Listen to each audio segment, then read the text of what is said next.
මට ඊශ්‍රායෙල් ආපු මුල් දවස්වල හිතා ගන්න බැරි වෙච්ච දෙයක් තමයි මේ පෙන්වන්න යන්නේ. හරි එහෙනම් බලන්න මම මේක විස්තර කරන්න. මේ තියෙන්නේ ඊශ්‍රායලයේ කාසි ෂෙකල්. මේ මට ආපු දවස්වල ඇත්තටම හිතා ගන්න බැරි වුණා මොනවද කියලා. මම ඔයාලට පැහැදිලි කරන්න මෙන්න මේ තියෙන්නේ 710. ෂෙකල් 710. මේ දෙකම ඒ 710 දෙකක්.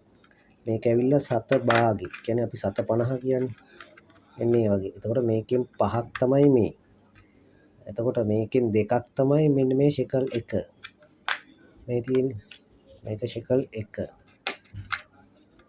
එතකොට මේක ඇවිල්ලා ෂෙකල් 2. මේක ඇවිල්ලා ෂෙකල් 5.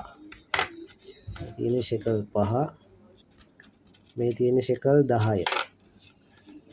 එතකොට ඔන්න ඔය කාසි ටික තමයි මට මෙහෙදි හම්බුනේ. මට ඇත්තටම හිතා ගන්න බැරි වුණා මුල් දවස්වල. මෙන්න මේ කාසි නම් ගොඩාක් හම්බ වෙනවා. මොකද මේකෙන් 10ක් තමයි මේ ෂෙකල් එකක්. එතකොට මේ රුපියලක් වෙන්නේ. මේක රුපියලක් අපේ ලංකාවේ රුපියලක් වගේ. මේක 710. මේක 750. ඊට පස්සේ මේ ටික ඉතින් 2 5 10 ඒ ටික සාමාන්‍යයෙන් තේරෙනවනේ.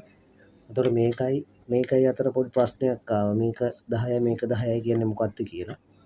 දැන් නම් ඉතින් මේ ටික දන්නව අලුතෙන් එන කෙනෙකුට මේක ටිකක් වැදගත් වෙයි කියලා හිතන් තමයි මම වීඩියෝ එක දැම්මේ. එහෙනම් හැමෝටම ජය වේවා.